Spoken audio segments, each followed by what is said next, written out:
All right, all right, all right, all right. Hold on, let's see.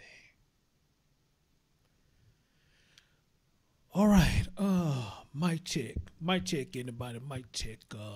It's showing. Damn, y'all falling on in. It's showing that I got. It's fluctuating between 4 and 5 right now. So now I can do my own mic check. Hold on, do my own mic check.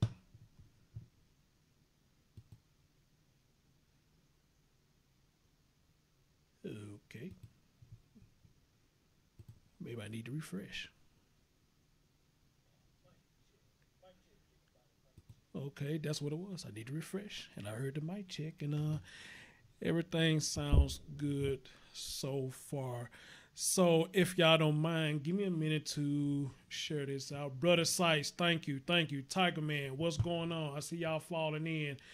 Y'all know what I got to do. I got to share this out, let other people know that I'm live, bring them in, and let's have a show. And this is going to be a call-in show for anybody who wants to join in on the topic and speak your piece on the topic. You know, I mean, anybody's more than welcome to call in. But in the meantime, I want y'all to check out this meme I got up.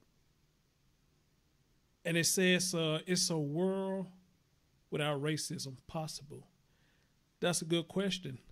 Is it possible? I don't know.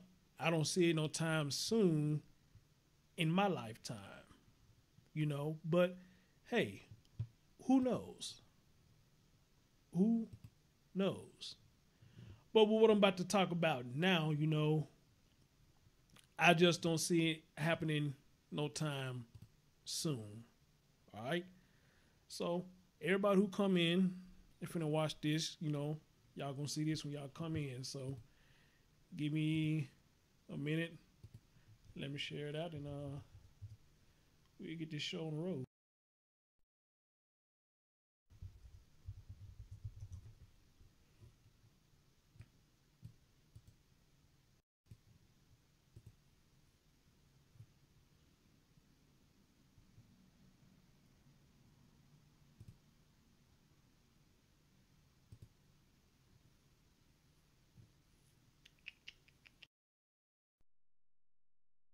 Here.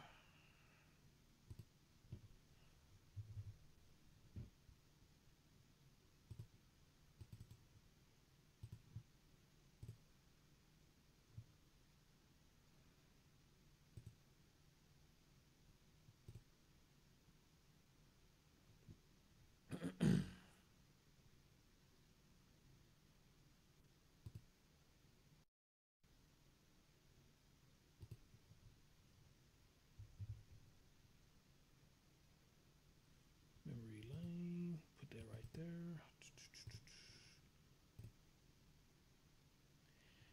Let me share it one more time, and I will be finished. I will be finished. So let me share it one more time. I'll be finished.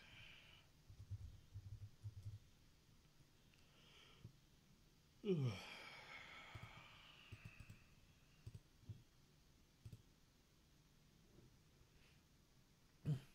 All right. Leon, what's up? What's going on, brother? I seen the bidding. Uh Tiger Man say their hands look kind of funny. Well, yeah. But you know, whatever you gotta do to take the picture, right? Sheree in the building, she said hello. Darcy Ann say hey everyone. Brother Sice in the building. I thought I saw more of y'all over here. What happened? Or maybe a lot of people still at work. But it's alright. It's alright. Y'all still deserve a good show. So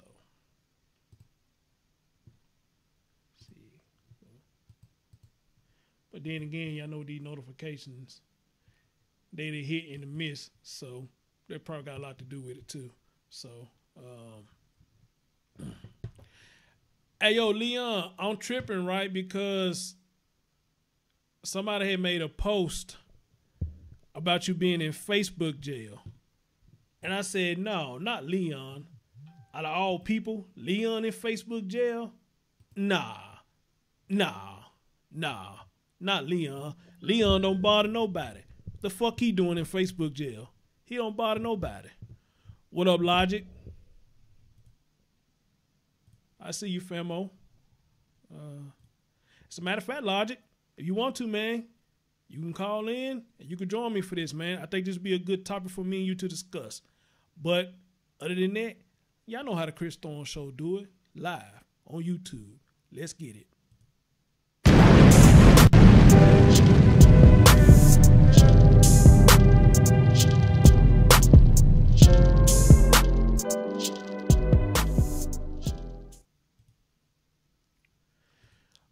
Good evening, everybody. Good evening. It's your man, Chris Thorns, the host of the Chris Thorns Show. Thanks for everybody. What up, Nob? I see you, famo. For the people who are going to watch this later, as always, good morning, good afternoon, good evening, whenever you're watching my content. And as always, like, comment, subscribe, and share. My man Lotta said the notification did go out because he got one. Yeah, just because you got it don't mean everybody else got it, you know. So, yeah, you probably one of the few that got it. But everybody else probably didn't get it, you know. So matter of fact, while I'm at this, let me do this one last thing real quick. And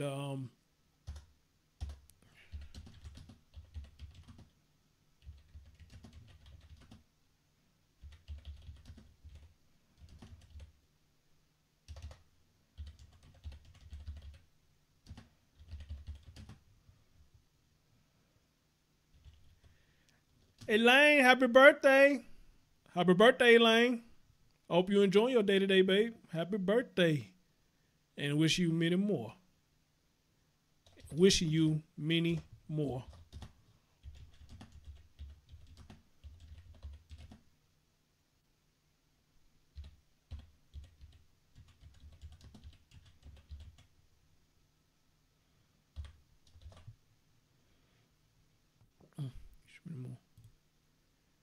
Sorry, Darcy said she got a notification. Cool. Well, maybe a lot of people still at work or something. I have no idea.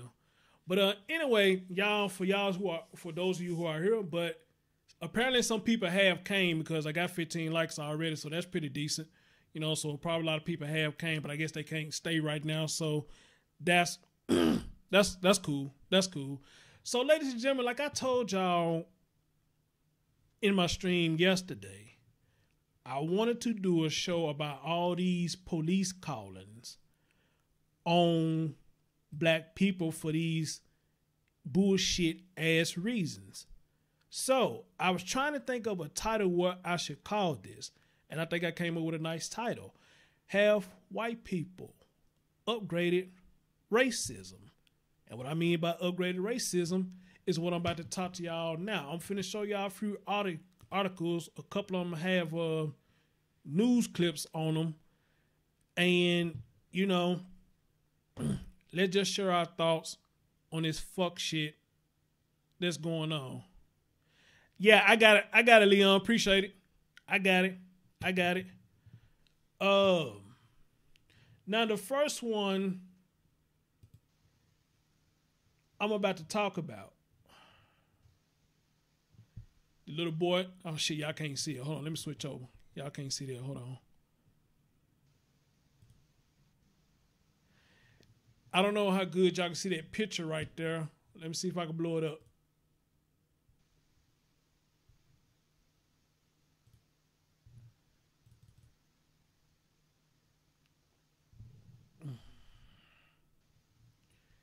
Okay, that should be enough. So, all right. This young man right here. Hold on, let me see who on the phone line, because I just heard a buzz. Hold on. All right, hold on.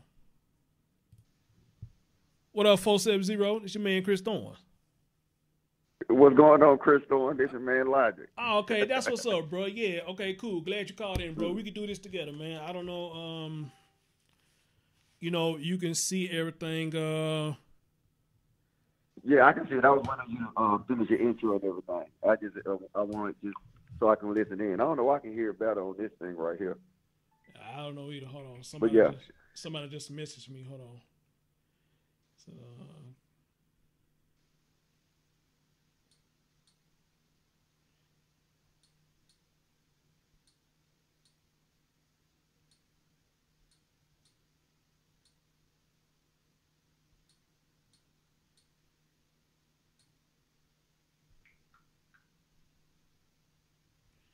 All right. So somebody said they are watching, but they don't know how to comment. So I just telling them how to comment on the show. So all right, man, let's get right into it. Logic, the first story, and thanks, brother, for calling in, man. You know, so I think we need to talk about this. So the first story that I have up right now is a little boy, 12 years old, was delivering newspaper. And I got the tweet pulled up here right now. And it says, first day of paper route, and we are pulled over by police. Sad I can't even teach my son the value of working without someone whispering and looking at us out the side of their eye. Perhaps because we don't look like a person that belongs in the neighborhood. Police officer pull up and ask us questions as if we were intruding in their area.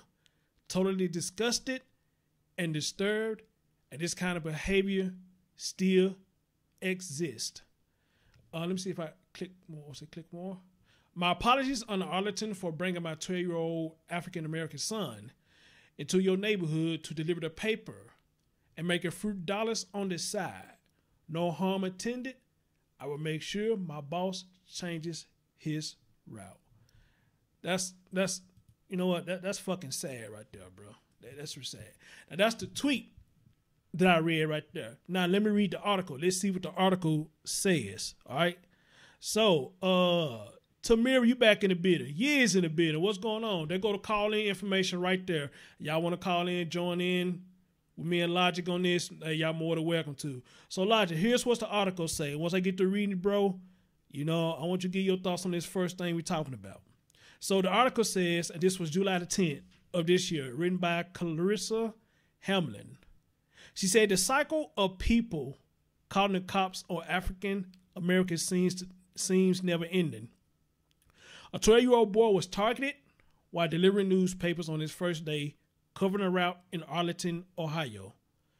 The boy's mother, Ms. Sharp, expressed how truly sad and disheartening it is that her young son couldn't even work outdoors without someone summoning police to the scene.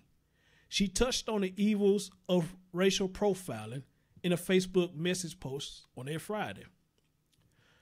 And of course, I just read about it was his first day. You know, she can't believe this happened. You know, look, got the picture of the little boy. So little boy, you know, he looked harmless. You know, then comes to say, you know, the experience was very upsetting as Sharp and her children were pulled over and questioned by upper. Hold on. Now I've got to put this phone on silent. I'll put it on vibrate. Okay. They put over a question by Upper Arlington Police, NBC affiliate, reported. They were treated like intruders in an incident that left the mother disgusted and disturbed that this kind of behavior still exists.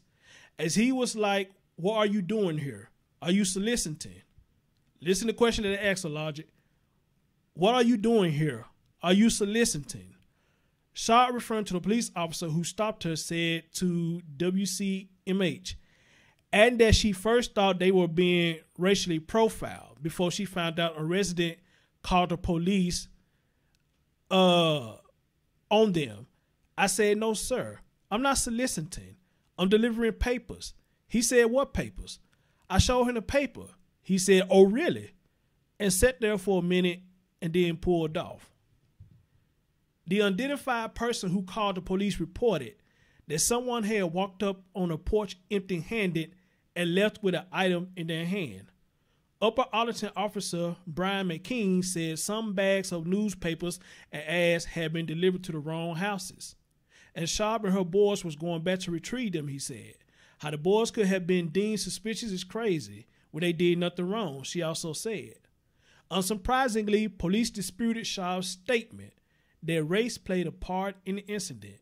Police had found that no wrongdoing had been done in this incident, but other encounters between cops and people of color have ended in brutality and fatal shootings.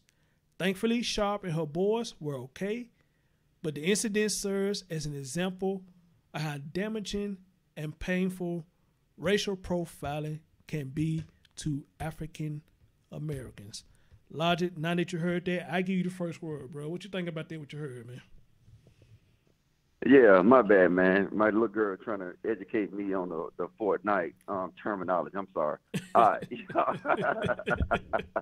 Yeah, it's oh man, that's a good article, man, too. Uh-huh. And I think it's a lot of stuff that goes into when you're dealing with that racism. You know what I'm saying? I mean, I don't know how deep you want to take it because racism. Take it You know deep. what I'm saying? Take it That's deep. a deep topic. Take it. Huh? Take it. Take it deep. All right, well, let's roll then. All right. So when you're dealing with racism, you got to deal with that. That's something that's a belief. Mm-hmm. You know what I'm saying? It's nothing that's calculated by racism. You know what I'm saying? Without taught behavior, the concept of race don't exist. You see what I'm saying? If you didn't teach your kids that, you know what I'm saying, that hey, look, races exist, then what you'll have is you'll have a dynamic where they're just people. So, but the key thing in racism, it just talks about, you know what I'm saying, it makes one group superior. Mm-hmm. So now, if you make one group superior, that means you got to make another group inferior. So what it is that it looks in the dynamic of it, depending on where you at. If you're in the United States, that's, you know what I'm saying, is majority white people, right? Mm-hmm. So racism is gonna be experienced towards the minority. If you realize, in most of the time in Africa, before they started letting the Chinese and the European and the Brits come in there, you know what I'm saying? If somebody else was to come in there, like somebody of a lighter complexion, what you would experience is you would still experience, hey, look, we're superior. And in a simple context, we're superior in numbers. So regardless of what you do, what you say, what we say gonna go. Mm-hmm. That's what we experience in America. Mm-hmm. Now, that's a power complex. If you really look at it, it's a power complex. If I got 12 brothers, and then we finna get in a fight, and then you got 2, who is the superior family? By default, me, until you start adding different elements. So when we look at that stuff in deep, and we got to understand that our kids is being taught this belief of race. Mm-hmm. The only way we can kind of combat that is that we undo it. We got to undo this race thing because it's taught. And your kids right now in America, you know what I'm saying, no matter what we say, as a black kid, we're taught that the light-skinned race is superior to us. Mm-hmm. We're taught it. Mm-hmm. Even though we say that, you know what, hey, we know it, we try to know it, but our reality tells us that they're superior. Do they get more benefits? Yes, they do. It's obvious they get more benefits. But instead of us focusing on all the benefits they get, we need to focus on how to reverse the cycle. If you ask me, I think the best thing for to pretty much to do away with racism and the whole concept of race is interracial relationships. People gonna hate me for saying that, but if you want to do away with a concept of race, and I think race, I think people get killed. I think it's like religion is a top when people die, and then you got race is somewhere in there like third or fourth or whatever. But you got to realize is that people die every day on a concept that's not even godly. Mm-hmm. And I mean godly by a creator. Same thing, you know what I'm saying? Religion, everybody got their different religions. So many people die every day based off a man-made concept, which is race. We didn't get, you know what I'm saying, when you was born, you didn't have no stick on your back that say I'm black. You know what I'm saying? Somebody told you was black. As a kid, your kids, you know what I'm saying, they was growing up, they don't automatically have in their DNA that they're black. Because, you know what I'm saying, even though they're a darker tone, I think that deeper concept in it, you know what I'm saying, if I'm in an all predominantly white black neighborhood and a white guy come in, would we not show to him that we're superior in this area? Don't that happen all the time? But it's more or less it's that thing what happened with that boy in the paper route. You know what I'm saying? I guarantee you he was mostly in a predominant white neighborhood. More likely. I promise you. What it sound like, yeah, more he was likely. in a predominant white. Yeah. So now what happened is that the people looking, they showing him that in this area we are superior. And then a lot of times it's superior in numbers, superior in influence. See, we lose this in black communities because we don't look at it like that. Mm-hmm. We don't look and say, hey, look, we're superior in this.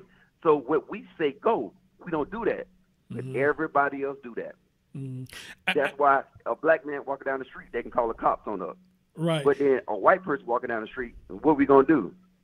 Nothing, exactly, because we don't see them, for some reason, we don't see a lot of them as a threat. So that's why we don't do anything. But I want you to check out something, though. Like I read in the article, the lady said she was telling him, we doing newspapers. And the man was like, oh, really? Like they never seen newspaper before, or they never had newspaper delivered in their area before, And I can feel where she coming from when she said the cops said that, because I would look at him like, what you mean, really? I mean, you ain't never seen no newspaper in this neighborhood before? I mean, what you mean? Oh, really? Yes, really.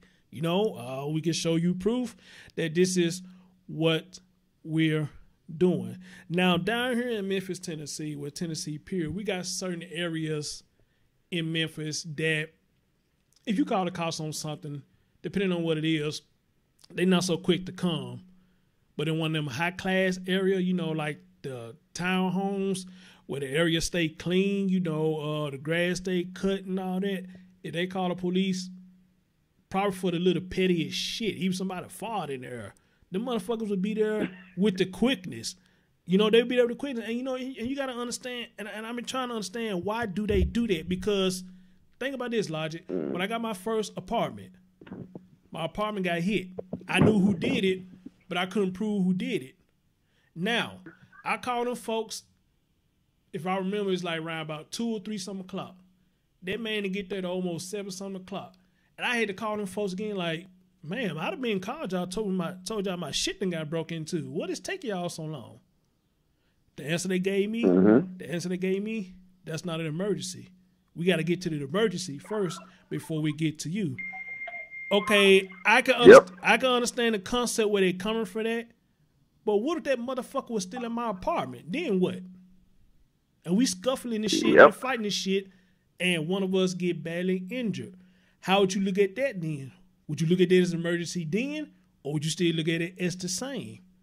I'm like this. Whenever you call 911, well, not for something like this, the newspaper, something like that, but if somebody saying that your house got broken into, you don't know what the fuck is still going on in that house. The motherfuckers could still be in there. You should treat that as an emergency as well, because I guaranteed you, one of the people who's on the force, if they call you and say, hey, I need backup because somebody in my shit, I bet you be there less than 30 seconds. So while we get treated less likely and we shit coming out of our paychecks to pay for y'all shit and other shit, and we got to wait on y'all to protect and serve, shit don't make no sense to me.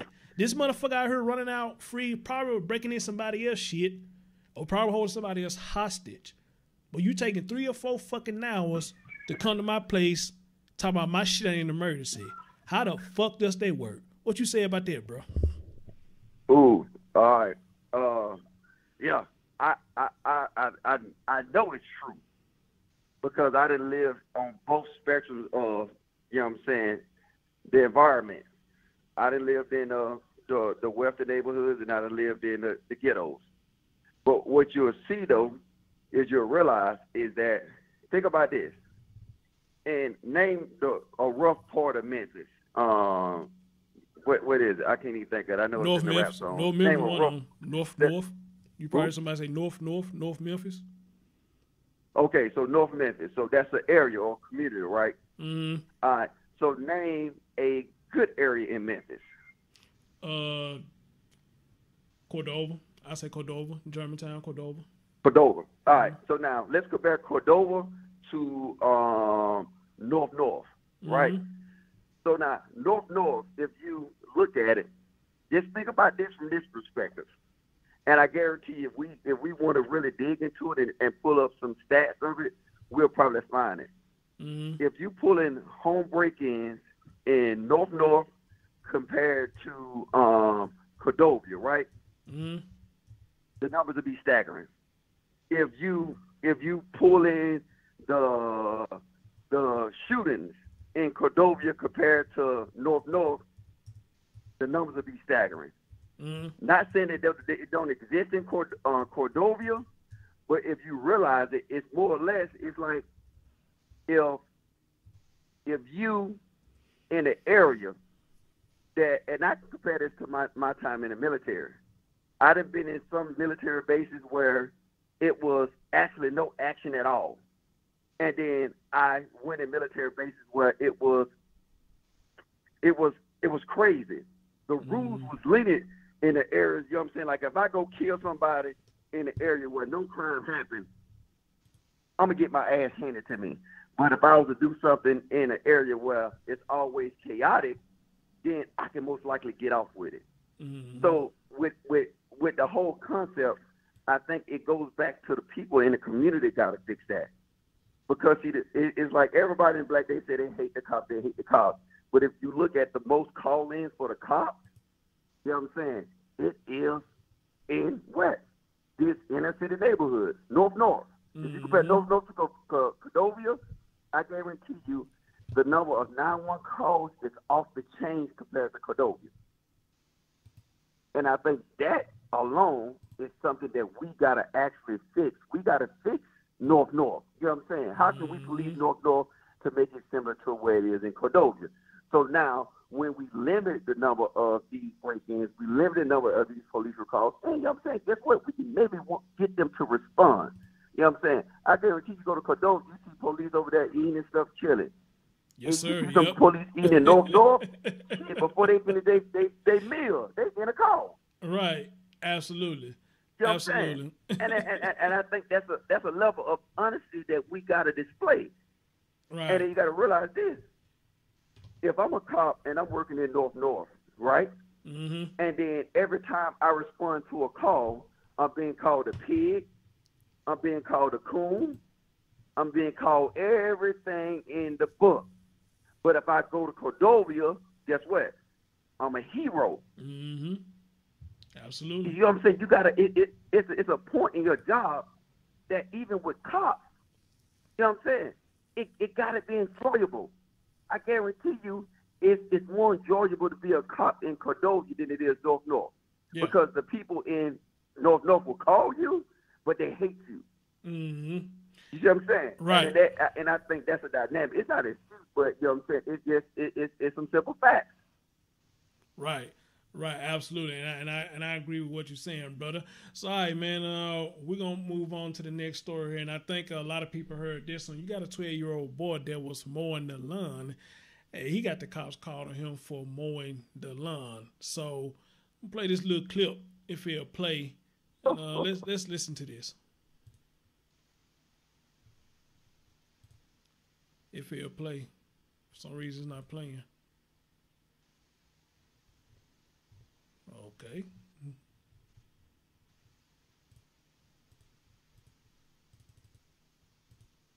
Some bitch ain't playing. Hold on. Let me try to refresh it, see what it played in.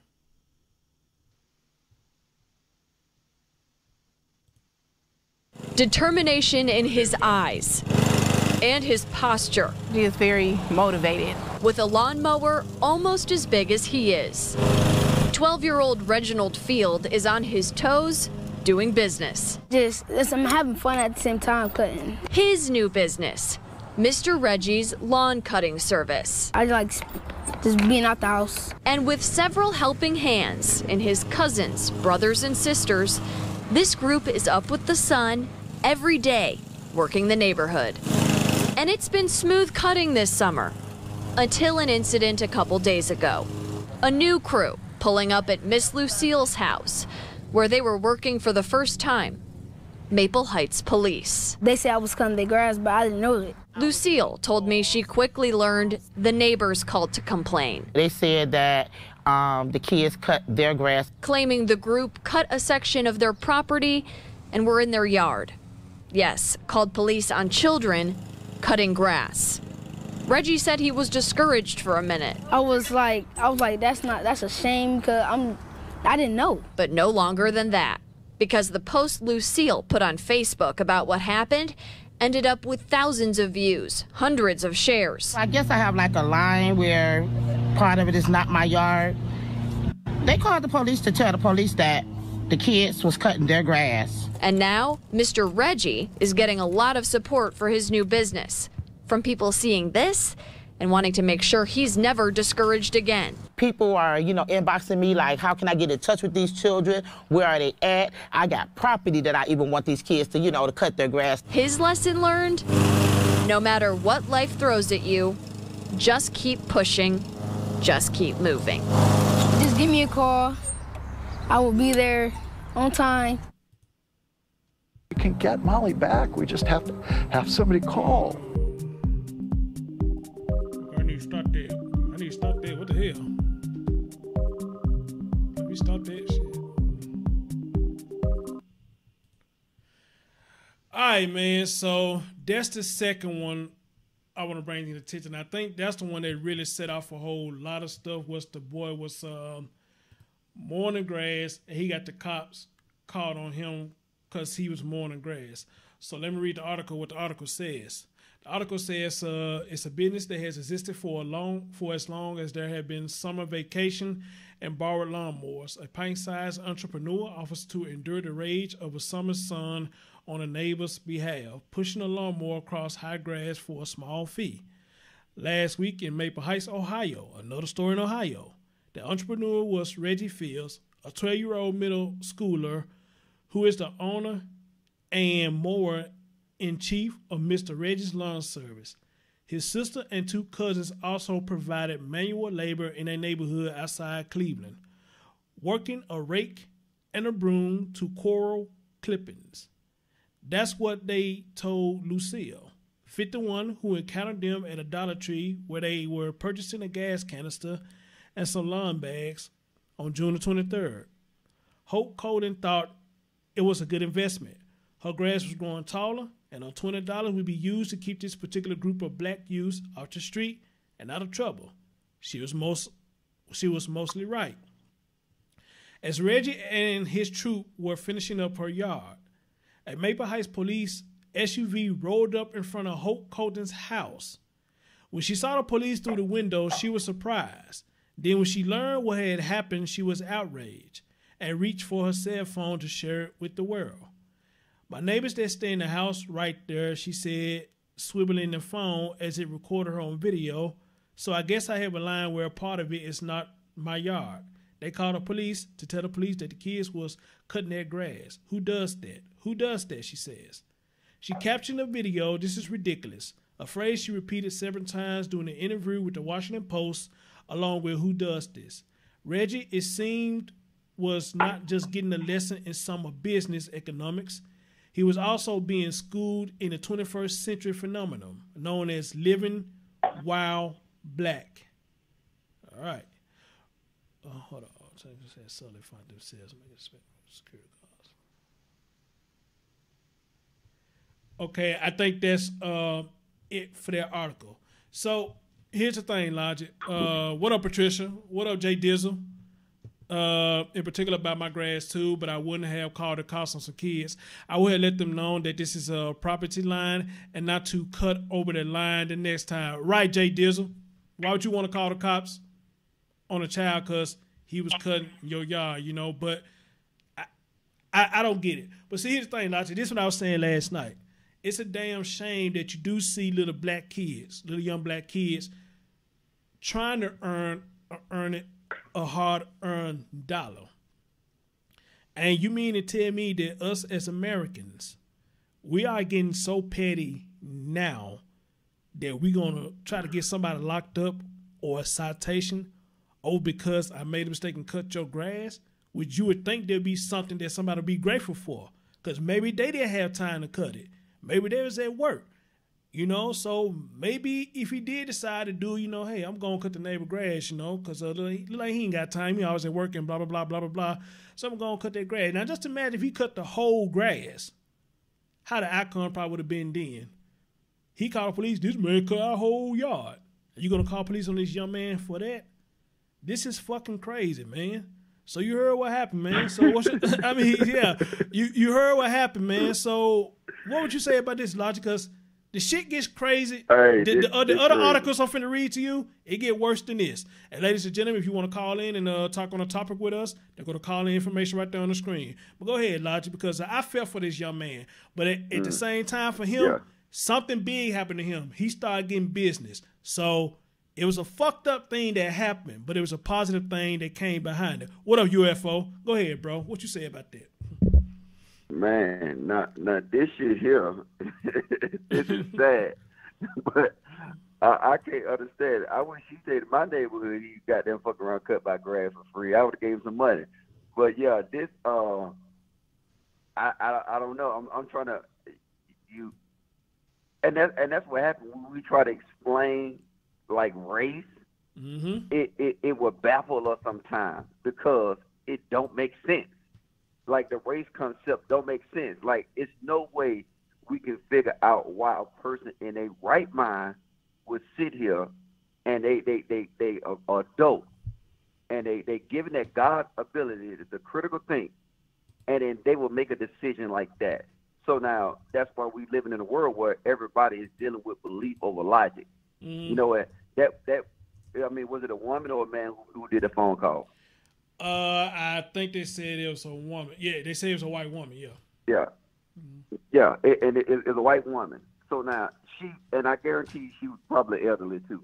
Mm-hmm. That, you know what I'm saying? She don't live in a world of, she live in a world of beliefs.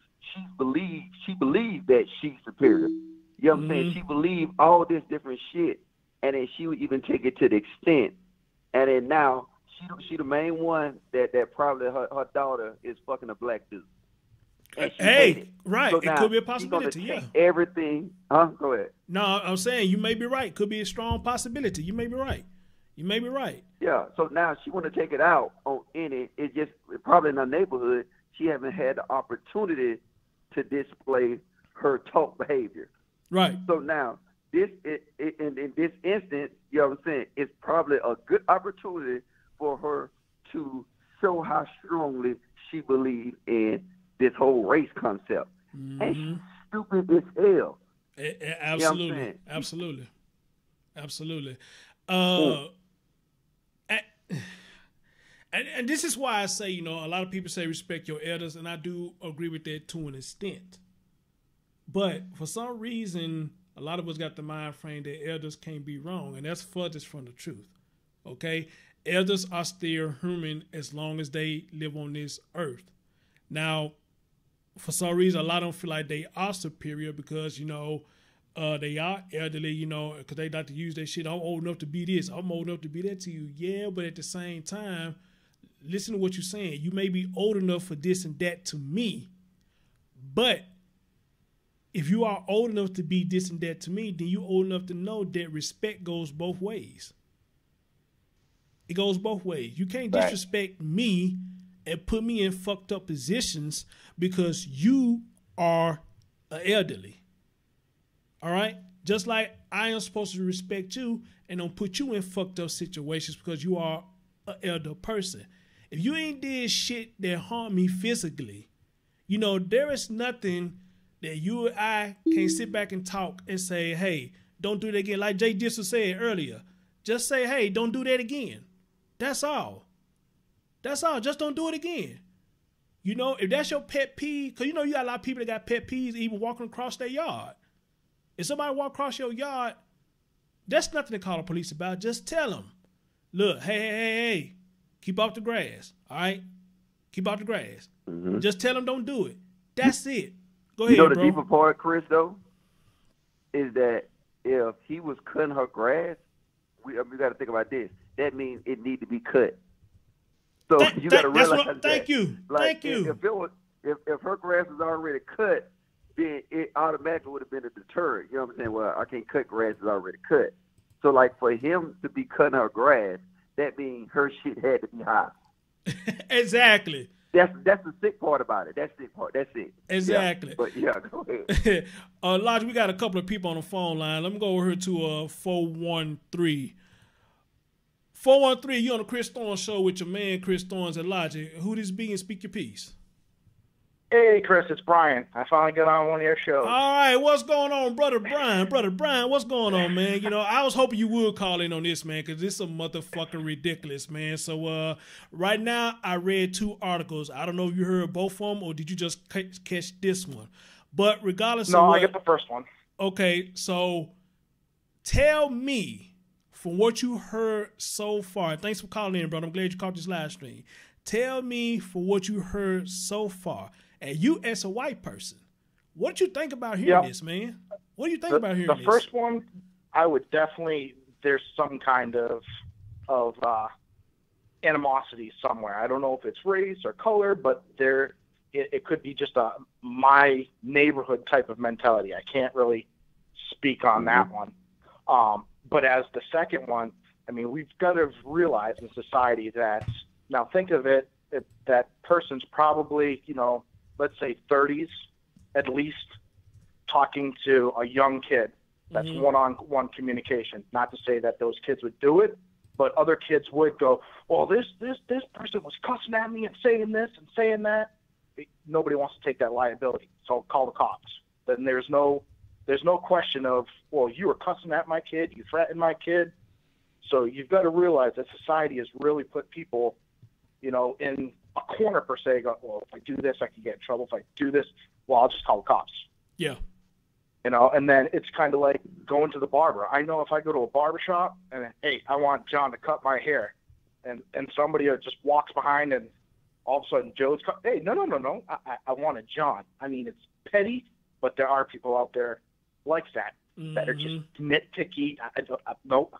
You know, I mean, I used to mow grass on, you know, my 20s, and some people, you cut it too short, they get upset. So there could be a little bit more of, maybe they weren't cutting to their specifications, so they're getting, you know, a little crappy about it. So it's a tough one, really. In that, I mean, yeah, you would think you'd just say, hey, kids, that's my yard. Can you move over? But that opens up another can of worms of how does it get construed? Now the papers get involved. They put their twist on it. Next, you know, what says, hey, just don't cut my grass, turns into whatever they want to twist it. Brother Brian, Brian, I don't know if you ever heard of this show called, it's on, it be coming on Investigate Discovery, it's called Fear the Neighbor. And one of the episodes I seen on there was they were having arguments about the property line. And it's amazing that they was getting along at first. Then I don't know what happened. Something came up about the property line. And the neighbor just started acting a dick about them being a property line. So this man that did everything. You know, he went and got poles and fences stuff to try to separate their property line versus his or whatnot. And I'm just like, you know, this shit is getting ridiculous. It's getting ridiculous. So, of course, it's investigative discovery. Somebody ended up losing their life. The shit got so fucking outrageous. Somebody lost their life over this fucking property line. Good thing this young man didn't lose his life, but it's a sad thing that any fucking man or woman loses their life over a goddamn property line. All right? Over a property line. Yep. And again, something you can sit down and talk about. Hey, Chris, can I say something, y'all? Go ahead, bro. Because I did a show on this. Is that the things that divide us is, and then one of my points was imaginary lines, because right now, I could be from South Memphis, you from North Memphis, automatically what? Enemies, right? Yeah.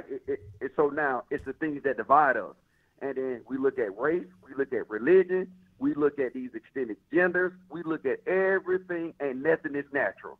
Everything is given to us from an establishment.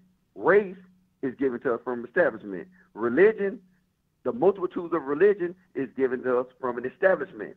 Everything that we fight over is nothing that's naturally embedded in us from birth. And that's what we, like you said, that property line. Like somebody would kill over that property line, or somebody would kill over imaginary lines. And what we got to realize is that it's something that's given to us to divide us. Absolutely. That would make it that would make it bad. Absolutely. And even though this was fucked up, this little lawnmower thing, but now just say if you put it in the inner city, right? Mm-hmm. And I said, hey, I got black kids out front of my neighborhood selling drugs all day. I don't call the cops, right? Mm-hmm. Put some Korean kids in front of your neighborhood selling dope. Somebody gonna call the police immediately. Yes, sir. Yes, sir. Yes, sir. And it's the things that divide us. We let the system control us through these imaginary things, and every last one of them is beliefs. Nothing is factual. It's beliefs. Exactly. So, Brian, you heard the story I just told, and you heard what Lodge had to say about that. You know what I'm saying? I'll let you say something on that, and I'm going to get to another caller, then I'm going to show another article. But for what you just heard me talk about, that property line, and the man lost his life over that, and you just heard what Brother Logic just said, what would be your overall thoughts on that? It's ridiculous. It's grass. It'll grow back. It really, there's so much other stuff to worry about in life than, all right, they cut 5 feet of your grass. It'll grow back. No harm, no foul. It's not a big deal. Thank you. Just like a haircut. Get your hair cut, your hair going to grow back. Bada bing, bada boom. I mean, right. Well, what's the problem? All right, Brian, do me a favor, man. If you want to, you stay on the line. I'm going to mute you real quick and bring in one more call. Then I'm going to show another article, and then I'm going to bring in another call, man. But thanks for calling in. Stay on the line. I'm going to mute you right back, okay? All right. Thank you, bro. All right, no problem. Just stay on the line for me. All right. Let me go over here to the 424. 424, you on the line with your boy Chris Thorns and Logic. What's going on? Hey, Chris, what's going on with you? What's going on? It's Patricia. What's going on? I walked in the house just in time to catch this. I was happy I did. Okay. I saw the articles you're talking about, especially with the little boy and cutting the lawn and them calling the police. Mm-hmm. And that I read this about a month ago. That kind of struck my heart because last summer, my little boys got the police called on them. In my neighborhood. I live in a dominantly white neighborhood community, and I know they're looking at us sideways. They really can't figure me out because I'm so bright, but my sons, they're brown skinned. And they were in the cul-de-sac playing bicycle, riding the bike in the cul-de-sac, like, that little area where the kids could play in the street. And they were playing with some other neighbor kids that their house was in the cul-de-sac. Mm-hmm. So I'm thinking, okay, it's fine. The parents said, let them come up, ride bikes with our boys. Her sons went in the house real fast.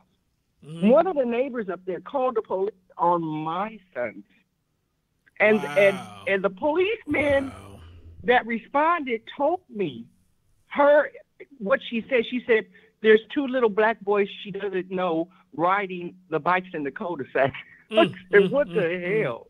But she said she's older. You could tell she's about 80-something. Mm-hmm. But it's like you have to be careful these days. And I run across a lot of people that say racism is in the imagination. It's not true. It's a personal thing. No, it's very true, and it's alive. It's so alive that when the kids come in the neighborhood selling magazines, if they are of color, I warn them to be careful. Knocking on these doors. I worry about them getting shot because they have that no trespassing thing in California, where if you're on somebody's property, they can shoot you and get away with it. Mm-hmm. So, and you just have to, when my kids go out and play, I have to be very aware. I have to make friends with people I don't want to make friends with and be super extra friendly so they'll know these are my children. And it really hit me one day. The neighbor was saying, oh, just let them go. They're fine. And I said, she doesn't have to worry because her children are white. And it makes me sad that I have to teach my children how to be black and survive. But it's a fact. Mm-hmm. You better. And a lot of people are in denial about that. Us as black people, we have to teach our children different. They can't believe for 1 minute that they have privilege. It doesn't exist. Black privilege does not exist. I don't care how career-oriented you are, how successful you are, there is no black privilege. Mm-hmm. Mm. You have to be careful.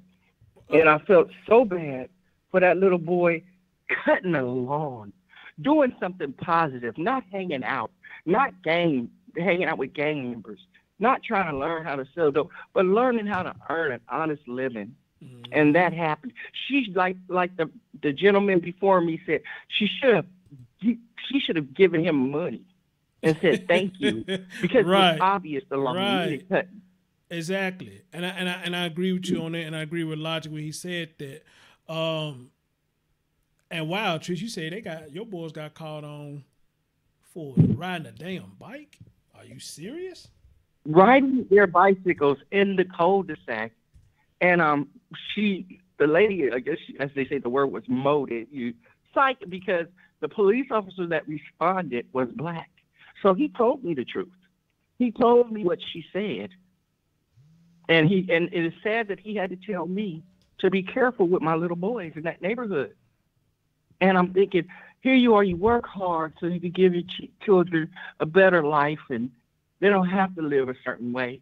Mm-hmm. And you guys are one of the first people that introduced my children to the police. Now my son was 7 at the time. He's 8 now. My stepson was 9, and they got their first introduction to the police and racism as little children because this woman didn't like 2 little black boys riding bikes in her neighborhood.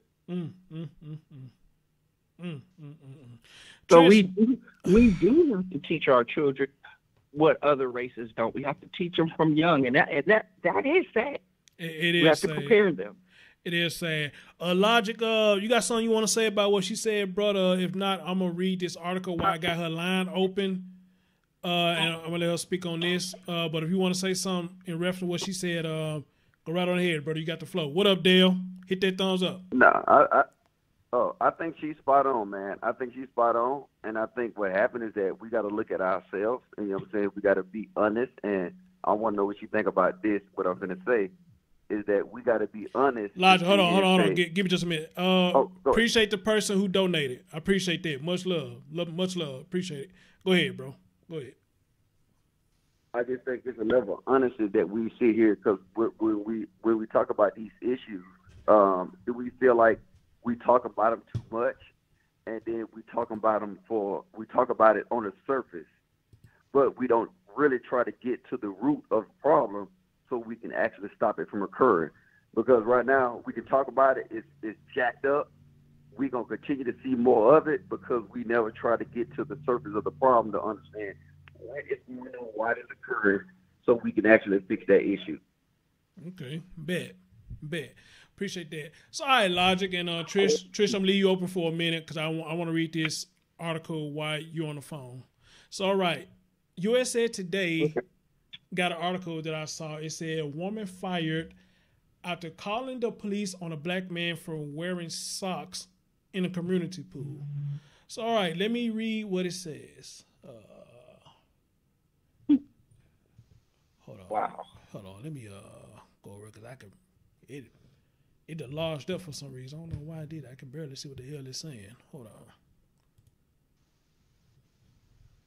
So let me go over here.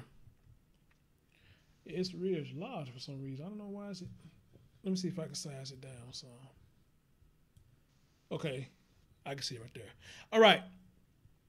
It says Camry Porter, who posted the video to Facebook, said many people were in violation of the pool dress code, and she believes Walker singled out her family because they were the only black family there. As soon as we got there, we were immediately attacked over a pair of socks. Porter said, you can't pick and choose who you enforce rules on.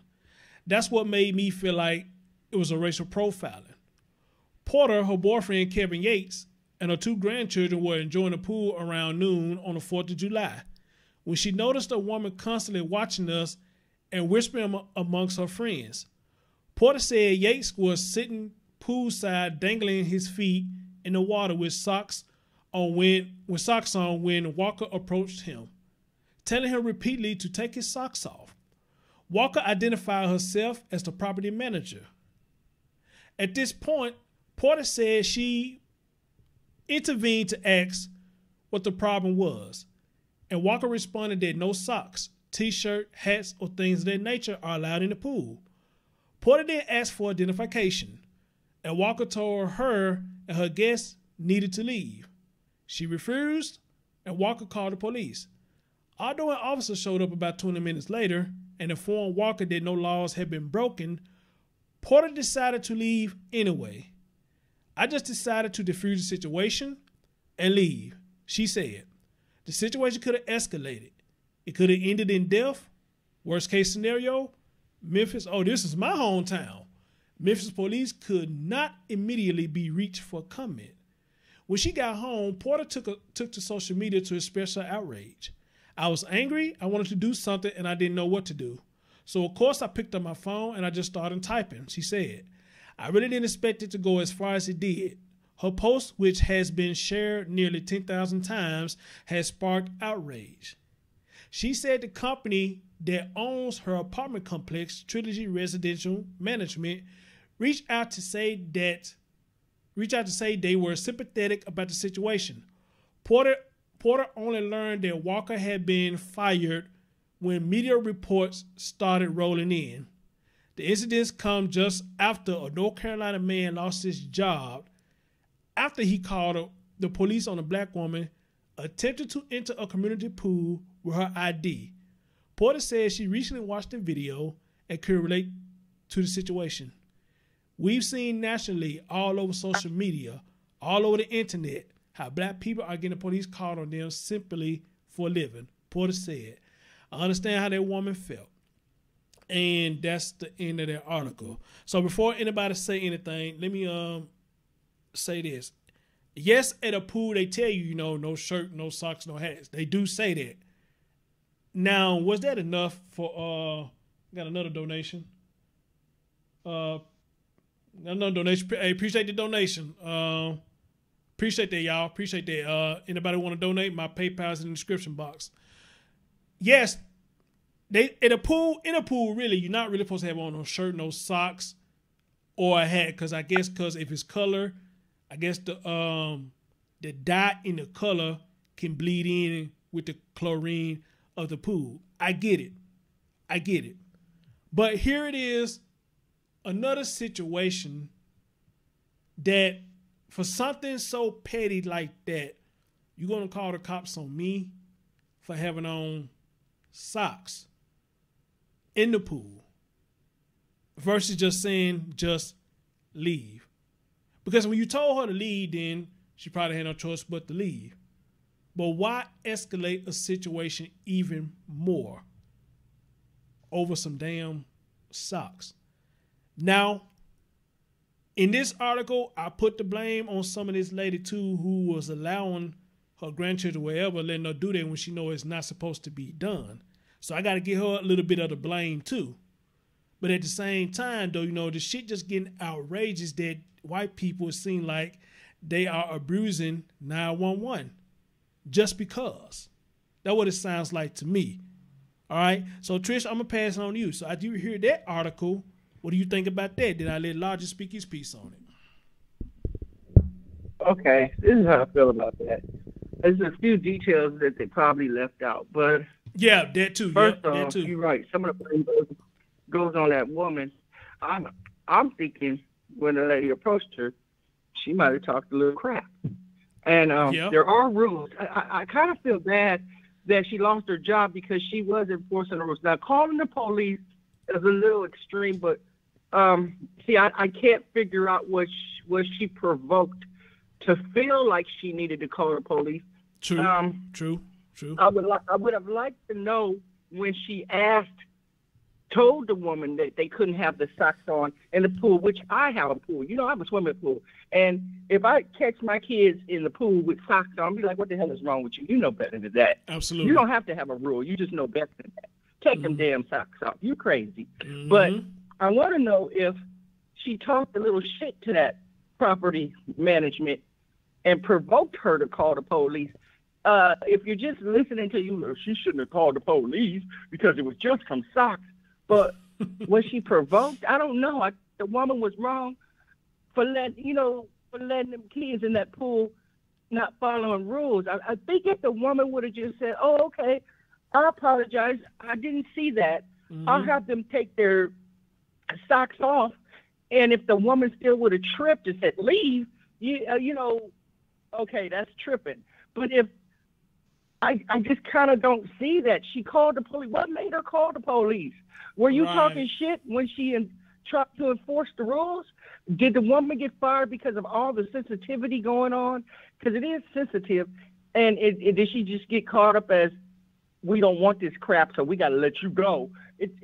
I'm so torn. Is it fair or not fair? Because there's a lot of details missing. So right now, for what you heard from what I read, pretty much if I'm listening to you right, both of them really was being petty. Mm-hmm. Both of them really I think they were both being petty. I just don't see that woman calling the police for nothing. It's an if right now. If the woman said, "Hey, the rule is no socks," if she talked shit, she's dead wrong. But if the woman told her no socks and then just said, "Get out," the woman's wrong. But they're not giving us a lot of details. So right now, I'm going to fault both of them. Okay, gotcha. You got to have some sense as an adult. Gotcha. Trish, I'm going to put you on mute because I think we got one more caller on, so I'm going to put you on mute. And, they just hung up, so, okay. Never mind. I'll pass. So I'll pass it on to Logic. Go ahead, Logic, for what you heard, that article that I just read. What you think about that, bro? I agree with the sister. I don't think it's a lot of information. Like I can't give no assessment on that. It's like it's a lot of what ifs.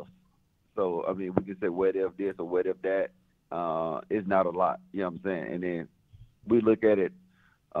These articles and stuff like that. I think they have an agenda behind it. You see what I'm saying? Mm-hmm. I think something is wrong with them. Keep trying to push this stuff. So yeah, I ain't really got anything to say on that. All right, hold on.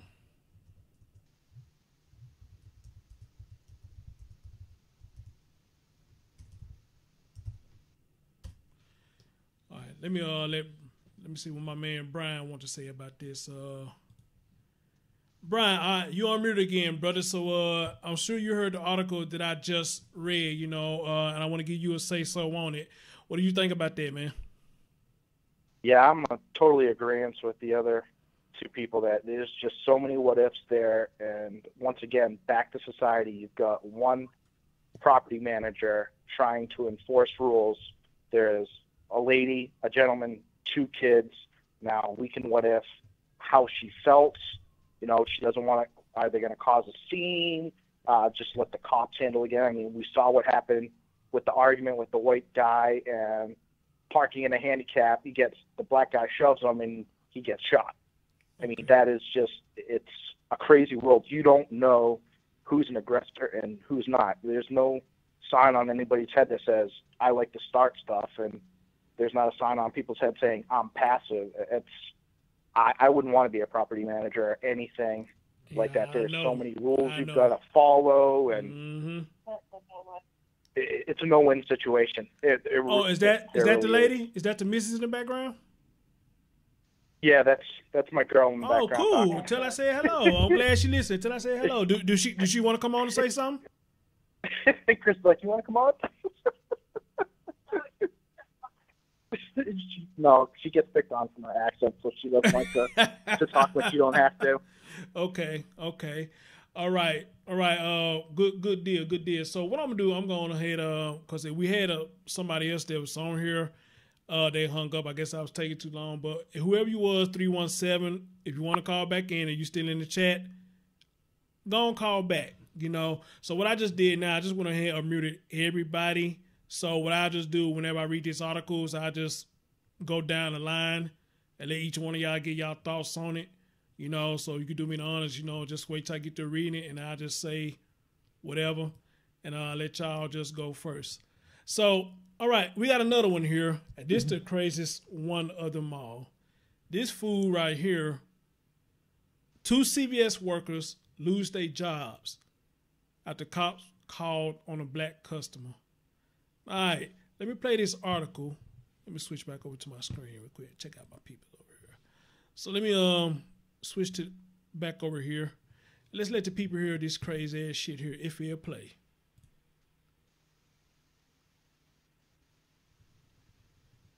All right, is it gonna play?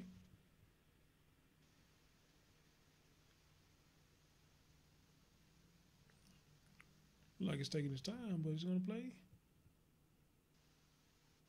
A CVS manager in Chicago is coming under fire after calling 911 on a black customer trying to use a coupon. You can tell them her name is Camilla Hudson. I have ID and will share it. Camilla Hudson presented the coupon to the clerk and was told it looked like a fake coupon. She says they never even scanned it to see if it was real. The incident escalated with the manager, as you can see there, visibly shaking while calling 911. And he says to me, "You should probably leave because I've called the police." 3 officers responded and told Hudson she had to leave. CVS has since apologized to her and says the employees involved will not be working at the store pending the results of an internal investigation.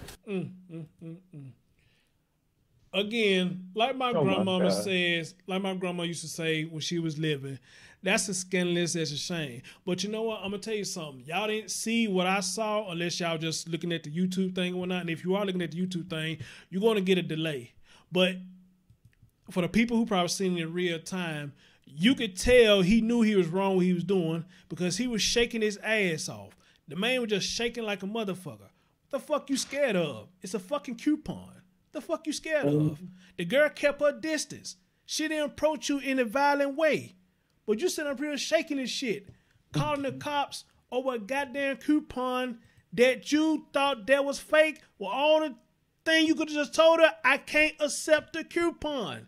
That's it. What the fuck is going on in society? Seriously, you lost your job because you being a dick over a goddamn coupon. Not a stolen ATM card, not a stolen EBT card, all right? None of that shit. But a fucking coupon that you probably got the same coupon in the store with an updated date. You could have went and got it like some people do. Some people would go get the coupon and they'd take it and scan it themselves because yours is out of date. This fool here called a cop shaking like he done shitted on himself over a damn coupon. What the fuck is going on here? And he lost his job. So let me read the article and I'll pass it on to y'all. This happened in Chicago. A CVS Health says to Chicago store employees are out of their jobs. Listen to that. They are out of their jobs just days after a black customer complained that white managers called the police after accusing her of lying using a phony coupon. Really? The company said Monday it had completed a review of the Friday night incident. The company says the 2 staffers involved are no longer employed. Now, here's the message. The apology, however, we have sincerely apologized to Ms. Hudson for her experience in one of our Chicago stores. Our region director in Chicago contacted her as soon as we were made aware of this incident. We have completed our investigation, and as a result, the 2 colleagues who were involved are no longer employed by, matter of fact, let me switch this over so y'all can see it too. Hold on. Well, it's kind of small, so y'all can't see it. But so I just go back over to the chat. I take a look at y'all's chat. But just hear my words. Trust me, I'm not lying about this shit. You can't make this shit up. You can't. But we have completed our investigation, and as a result, the 2 colleagues who were involved are no longer employed by CVS Health. CVS Health does not tolerate any practices that discriminate against any customer, and we are committed to maintaining a welcoming and diverse environment in our stores. We have firm non-discrimination policies in place to help ensure that all customers are treated with respect and dignity. Profiling or any other type of discriminatory behavior is strictly prohibited. Now, that's not the end of it, but I want to pause and say this. I don't advocate for the man to lose his job. But if you that fucking scared and you came to her about a problem over a newspaper and a coupon, then you probably need to be there in the first place. If you that easily shaken up, then you probably need to be there in the first place. All right. So, well, it is the end of the article. That's pretty much the end of the article, because what it's saying right here is pretty much repeating what the tweet said. So, Trish, oh my God, you probably gonna go in harder than me. You probably gonna go in harder than me. But go ahead, babe. What you got to say about that? That's ridiculous. You know what's so ridiculous about that? Who the hell wants to make a counterfeit coupon? Thank you. I mean, I don't know any counterfeit coupon. I mean, really, who wants to fake coupon? How much money do you really save unless you're one of those major couponers for one coupon? And it's so absurd. You almost don't even want to talk about it. It's so absurd. Exactly. But, exactly. I was, it is funny. This morning, my husband gave me a coupon to go to the local Jack in the Box. The coupon said, buy any breakfast sandwich, you get a breakfast jack for free. He said, can you go up the street and get that for me? Now, I know the owner. She's not part of the franchise. It's her Jack in the Box. And I'm telling through the drive-through, I'm saying that I have the coupon. She said, but it's for just, you have to buy, you can only get another breakfast jack. I said, no, the coupon says I buy any breakfast sandwich, I get a breakfast jack for free. So I want the sausage croissant, and then I want the breakfast jack. Now, the sausage croissant actually costs more. And I said, am I really going to go into this ridiculous thing with this woman? But she just swore. I said, well, you know what? Wouldn't it be smart, if you don't believe me, to let me drive up to the front window so you can look at it yourself? And I swear it's like she almost pulled out a magnifying glass. Like she couldn't even believe what she read. So finally I got upset. I said, we're not going to have this much pride, are we, to admit we are wrong, are we? You're just going to, and then I said, you know what, never mind. And I came back, I said, hell, I'm going to fry you some sausage and scramble you some eggs and make you some toast. That woman, you don't know what she'll do to that damn food. I know that's right. Do all that, I'm scared for her to make it. I know that's right. You know, but it goes. You know, I was thinking about something. I think that was Logic that said real fast. I wanted to entertain it then, but he said, "What do we do to solve the problems of instead of just talking about it? What do we do to solve it?" I've tried to solve it. Like I've had parties and luncheons for neighbors and invited them to swim in our pool, because not too many people have a pool. And it just came down to, I think they just fear the complexion. I think that some people, dark and people with more melanin, makes them scared. They're intimidated by the complexion. You know, because I don't have a problem. They don't realize I'm black. But when my husband, who is very dark, and my children, you know, and they get nervous. They don't get nervous with me, but and you have to come to the conclusion: the dark complexion makes them nervous. And Logic is right. What do you do as a solution? I'm trying. I'm like, hey, everybody, come swim. Come have sandwiches for the kids. I'm part of the committee, but you can still feel they're nervous. Now that man, you know, I don't think he should have lost his job, but what they do need more of is sensitivity training. Yes. They need sensitivity to deal with all races and all backgrounds, but to call on somebody, and accuse them of making a fake coupon, that's very insulting. So yeah, they need sensitivity training. Absolutely. Brian, what do you say, bro? Yeah, I completely agree with the intimidation because of the pigment of somebody's skin, and just thinking the way it is. I mean, every race has their stupid, you know, the trailer park trash for the white people and the ghetto people for you guys. I think it's just so, in the media and social media, you always see like the gaggle of dark-skinned people and just acting bad. So everybody gets that. They see it all black people act that way. Oh my God. So I completely see that in my own opinion. But also retail is not made for everybody. Not everybody can work a retail job. I mean, just talking on the phone here, my hand is shaking. Just nervous that I'm going to do something wrong. I might insult somebody, make myself sound stupid. Nah, you good, bro. We got you over here. You good. You good. You just can't pick up Joe Blow on the side and stick him in a CVS, a Walmart. Some people just can't control their nerves in certain confrontational things, and that's the problem. All right. I think my boy Logic dropped out, but I think he called back in. Did you Logic? 540. Did you Logic? Hello? Oh, this not Logic. Chris, it's the Sykes. Brother Sykes, what's going on, man? Brother Sykes. Hey, brother, how you doing? Hey, I'm doing good, brother. How you doing, man? I'm not doing bad, man. I just thought I'd chime in here for a minute. Oh, well, go ahead, brother. You got the flow. So, for what you've seen so far, man, speak on this ridiculous shit, man. All of that shit is all of it is ridiculous. We all know that shit. I mean, it's nothing new. We just have access to it now immediately. This has always been, we've always had shop owners who are assholes. We've always had, retail people who, like that other guy said, some people just can't do it. They shouldn't be in it. You know. As for the little man getting, the law called on about the cutting the grass, it's all ridiculous. I mean, what else can you say? Just people are stupid, man. But the reason, the biggest thing I wanted to bring up is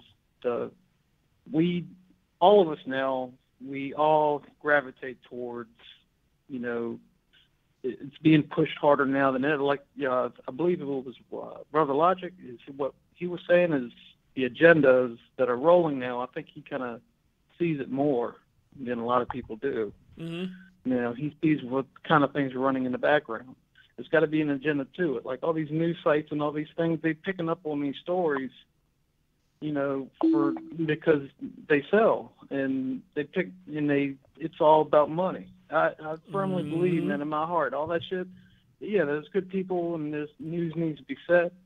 But a lot of these news folks, man, they don't have it in for nobody. They have it in for one thing. That's the bottom line. Oh, yeah. They're going to push what sells. Oh, yeah. And right now in our society, and I hate that shit, man, it frustrates me to no end that race sells. Good racism, it all sells one way or the other, and people want to eat that shit up. Absolutely, brother Sykes. Absolutely. Appreciate you guys. Stay on the line. I'm finna mute everybody else because 317 call back in. Let me get them a chance to speak.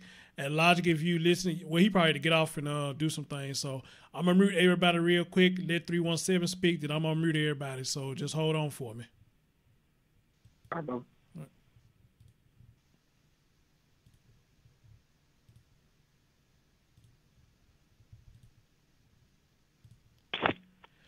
317, you on the line with your man Chris Thorns. 317. Hello? Yes. Hey. Hey. KD. Hey, babe. What's going on? What's going on? I didn't know you had a problem with deep fried honey bun, but that's okay. We ain't gonna go there. Well, you are deep fried honey bun regardless of what I say. Okay. But go ahead, dude. Have white people upgraded racism? I really didn't understand what you meant by that, and then you brought out the story of the people calling on the little black kids and stuff. That's the reason why I did the title, to leave you in suspense to see what I'm talking about. That's what you're supposed to do. You're supposed to sell the show, and the show is selling. Oh, okay. That's what you're supposed to do. So, but go ahead, dude. You see why I did this. Share your thoughts on what you've seen and heard so far. I just think that the people who are calling in on these little black kids doing the newspaper route and cutting the grass, I think they really just come back from a time where, racism was really strong at that point versus them easily calling and getting people locked up or easily shot or, basically getting them into trouble for no reason. Mm-hmm. And I really think that's where they come from. Mm-hmm. But you know what? You got all these in the South, and right here in Indiana, they just showed this morning how the Nazi symbols coming up everywhere. And I'm thinking, like this stuff is serious. Like, people really think that it's funny. You know, they make their little memes and little jokes, but I think it's just they trying to bring it back to that time, to where you easily get in trouble or easily get shot by the cops. I'm gonna say this right here now. I wouldn't just say that it's funny, but now I did find it funny where people making memes about the chick who called the people who were doing a barbecue. They got them memes everywhere about that chick, and that shit is funny. I mean, it's sad at the same time, but it's funny. And for the people, let me say this: for those of you who watching on YouTube, for some reason it's showing blurry. I don't know why is it doing that. I don't know if it's YouTube doing that or is it the YouTube logo doing the fade in and out. But I noticed it's showing blurry. So if y'all can't see the chat or nothing, I do apologize, but I can see y'all clear. So what I'm going to do when I get through this show, I'm going to run a test and see if that's what's making it blurry like that. Because I noticed when I watched my show from last night, I was like, this screen is fucking blurry. And it usually don't show like this. And I got a feeling it got something to do with the YouTube thing going in and out like this. So if it's blurry to y'all, I do apologize. But go ahead, Katie. You was talking. Go ahead, dear. Oh, but no, that's all I wanted to say about it. And yes, I was looking at Patricia's comment. Racism is alive. Racism ain't never left. Right. You know, it's everywhere. As long as I think it's kind of wrong to say that Black people need to stop talking about old slavery and this and that. There's nothing wrong with teaching your children the past, because you got to remember that there's white people out there who's never letting things go. They're teaching their child wrong. You know what I'm saying? They're teaching their child to be racist as well. I'm not saying all, but I'm just saying it's there. Okay. Well, Katie, since I got your line open, I'm going to read this last article since I got you on the line, and I'm going to give you first dibs on what I'm about to read to you, and then I'm going to mute everybody else so they can give their thought process on this story too. And I'm pretty much sure you heard this, and I think this was the saddest to me. And what I'm about to read to you is outrage. Hold on, let me go back over here. And let me put it up for the people to see if they can see it. All right. Katie, this article is called Outrage After Woman Reportedly Called Cops on a Black Girl Selling Water. This story been trending. Have you seen this? Well, have you heard about this? Okay. Let me see if I can play this little clip. Police on an 8-year-old little girl. You can hide all you want. The whole world gonna see you, boo. Yeah, and illegally selling water without a permit? Yeah. On my property. It's not your property. You're on. This woman don't want to let a little girl sell some water. She calling police on an 8-year-old little girl. You can hide all you want. The whole world gonna see you, boo. Yeah, and illegally selling water without a permit? Yeah. On my property. It's not your property. You're on. Now, what bothered me about this right here is the white girl seemed like she took pride in doing it. It was a joke to her. This was funny because she went and tried to hide, which I don't know what the fuck she did that fuck you already on camera. But anyway, she was trying to be funny. And she said this woman called the police on an 8-year-old girl for selling bottled water. Katie, I'm going to tell you why this touched me bad. Because at one point in time when I did want a child, I wanted a little girl. And I just imagined that was my baby. And I'm teaching my baby, I'm watching my baby trying to earn a hard-earned dollar just for selling bottled water. It's hot out there. People probably ain't got time to stop and get water. But by her being on a porch or on the sidewalk, she could just say, hey, mister or ma'am, would you like a bottle of water? They can get her $1, grab the water, they can drink the water on their way to the car, or their way to a building or something, or even get a baby $1 just to support her because they see she out there trying to have morals and earn $1. But this white heifer here, thought it was funny. She thought it was a joke. You could tell she took pride in doing it. Then you talk about a permit. When the fuck you need a permit for a bottle of water? Out here in Memphis, I see these kids be out here selling Gatorade and stuff. Nobody said shit. There ain't no permit. How the fuck an 8-year-old would get a permit to sell a bottle of water? And why do she need a permit for that? Why does she need a permit for that? She don't. Right. So, Katie, let me read this article. So it says, video of a white woman allegedly calling the police on a young black girl who was selling water bottles in San Francisco has gone viral. The child's mother, Erin Austin, posted a video on her Instagram account. In it, she follows a woman named Allison Ethel, where the fuck her name is holding a phone to her ear. Austin, who recently lost her job, which is the child's mother. She recently lost her job. She recently lost her job. Oh, wow. Man. She recently lost her job, told all the moms that her 8-year-old daughter, Jordan, I always thought that was a cute name for a girl, Jordan. I don't know why, but, I always thought that was a cute name. Was trying to raise money because guess what? She wanted to go to Disneyland. The baby wanted to go to Disneyland. Aww.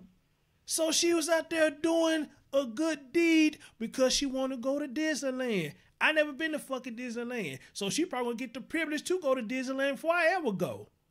But it's a good thing she trying to raise a few dollars so she probably can have to go to Disneyland. What does she want to have for spending money? Or would she just want to, I guess, pay her half on something?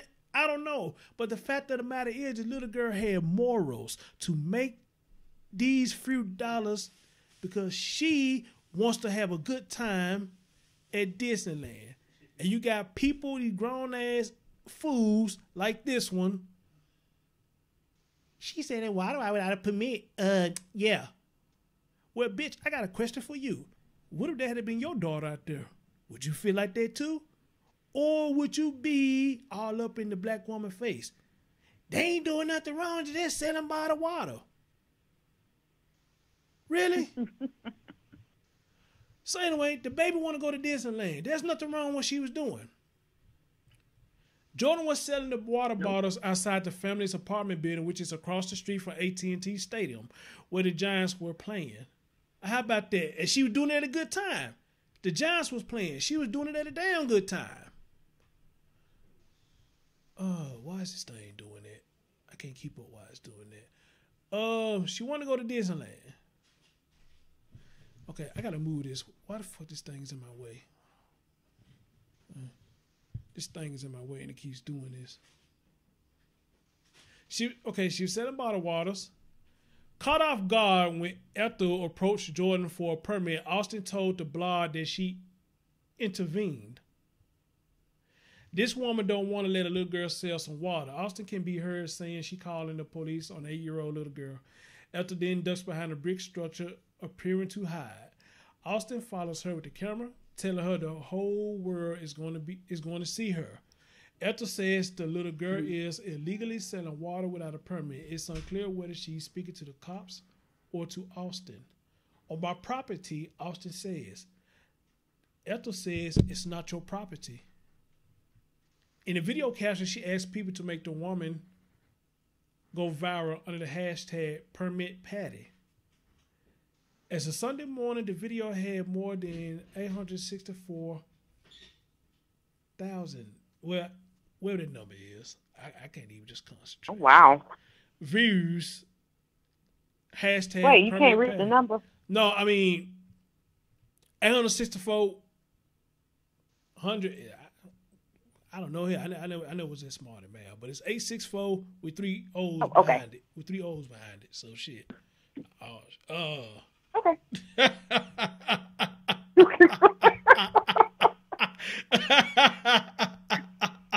Okay, I'm done. Oh shit. But anyway, this is the latest in a series of incidents in which white people have called the police on black people in public parks, coffee shops, and other spaces. Austin's cousin Raja Lee, who posted about the incident on Twitter, said her cousin was gifted 4 tickets to Disneyland by a man who heard about the story. Amen. Amen. Wow. Austin says she and her family have received a large amount of positivity and support. For her part, Ethel also told Huffington Post that she had only pretended to call the police. When asked about Ethel telling Huffington Post she felt bad about the situation, Austin told USA Today she didn't accept an apology. She did it to herself, she said. I agree. So, Katie, you heard that. And pretty shitty, if you ask me. Pretty shitty. Yes. So, if you got any words to say, I'll give you the first hit at it. No, one thing I just say is that people need to stop with that and mind their own business and worry about something even bigger that's going on. Mm-hmm. Because that little things like that, it doesn't matter. It doesn't matter. This don't make no sense. So unlike the black guy and the white man in the parking lot, but we don't go there. Oh man, no, let's not go there. Trish, I muted you. I muted everybody, but I want you to go first, Trish. You heard the story I just read. What you think about that? This is Austin back just tripping. That's horrible. Let me tell you, for people that don't believe in racism, here's an example. In the beginning of summer in California, little white girl was selling Girl Scout cookies right in front of the weed dispensary. Mm-hmm. And that was smart. Why not get cookies in front of the way you get the weed? They got the munchies. Dude, nobody called the police. Nobody. And they called the police. And they made a news story about it. And the newscasters were cracking up. They were like, her daddy's smart. Her daddy's smart. You see how that's? Man. And they want to call the police on this poor child over bottled water. Well, then I should have gone to jail plenty of times because I done sold bottled water before when I was a teenager. Right. It was a big event. Right. Ooh, this was the water in the freezer. I'm gonna sell. I bet I could get $3 a bottle. Right, and we all should have had a police called on us because my mom at one point sell hot plates. Other people sell freeze cups. Hell, you got some of us, they'll go buy shit from the store and resell it to the kids in the school. So I guess we should have got called on us too, right? I mean, I guess so. And I can remember doing that too. Down south when I went to stay with my grandmother when I was young, and they called them hucklebucks, the little freeze cups. Mm-hmm. They called them the hucklebucks in New Orleans. Mm-hmm. And they would come knocking at her door, buy them hucklebucks, small ones for 50 cents and then $1. Nobody got the police call them. That woman just wanted to do something. But you want to know something, which you mentioned, all those memes they're making for that woman who called on the barbecue. Mm-hmm. I find it absolutely hilarious. And that's good for her ass. Yeah. And they're making Did you see the white guy that called the police on the black woman who had just moved in the community because he didn't believe she was trying to get in the pool, and he didn't want to let her go in. He was a resident just like her, and he wouldn't let her go in. And her pride was like, I'm not gonna show you shit. I do live here, and I don't have to push the code just to show you.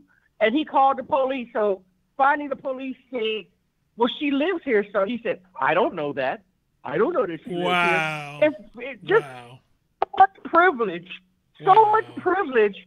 Just the police was there and still didn't want to believe the woman. So finally the police officer said, push in the code. And she went on and pushed in the code and went right into the pool. But I'm like, oh, that is just, you just have too much privilege. You're, I don't know what's going on here. Right. Brother Sykes, if you still there, man, what you think about this? I'll tell you what, man, Permanent Patty set all this shit off, man.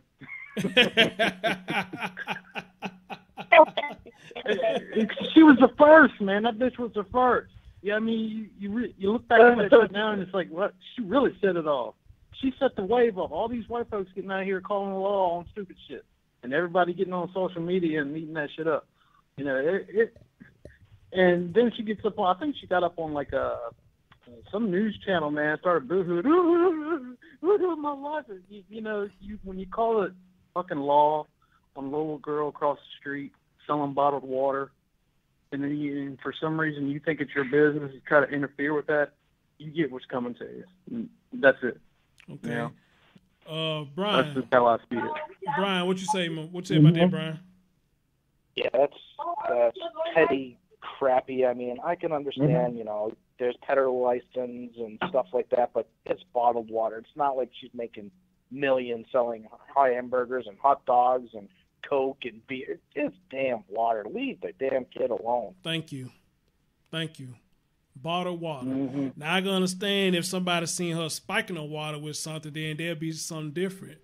But this girl wants to run spiking in water, man. This baby trying to make a dollar so she can go to Disneyland. Or maybe the school was planning a field trip to go to Disneyland, you know, and she was just trying to pay her way.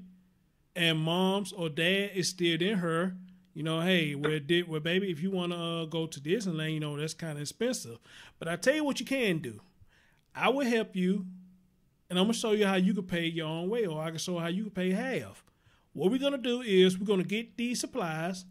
We're going to put it on ice overnight or whatever. And we're going to sit outside and we're going to sell water. We're going to sell this lemonade. We're going to sell this candy. We're going to sell freeze cups or whatever we need to sell. And I want to show you, you know, how your hard work pays off. You get paid for your hard work. And again, like I said, you got some people who will probably just come in and say, hey, you ain't got to give me nothing. I just drop this into your thing just for support. I do it just for support, you know? But again, bottled water, seriously? Again, like I said, America has gotten petty as fuck. And again, it seems like just the white people is just abusing 911 just for the hell of it. All right? Now, this lady said she was playing, and she could have been playing by calling 911. But why would you even play like that? For what? Seriously, why would you play like that? She should have been charged. She said what now? She should have been charged. She should have been charged with something for wasting 911's time. Oh, and how is it funny to call on a child for a bottle of water? She should have been made to pay a fine or something, or she should have been. If I were the judge, I would have sentenced her to pay for the Disneyland trip. Somebody in the chat room. Just wasting people's time. Somebody in the chat room by the name of Bill Nobody. They said, well, they first say they used to like my channel, so don't know why it stopped them from liking my channel. But they saying that, you know, they don't see things the same way. Hundreds of white kids are started from selling lemonade all over the country because no permits in their front yards. But here's the thing, though. They had the police called on them, though. All right. What up, No Pain? What up? You know, so not, I said worms. Oh, I sold worms when I was a kid 40 years ago. But today I need a permit. Are you talking about worms that you fish with?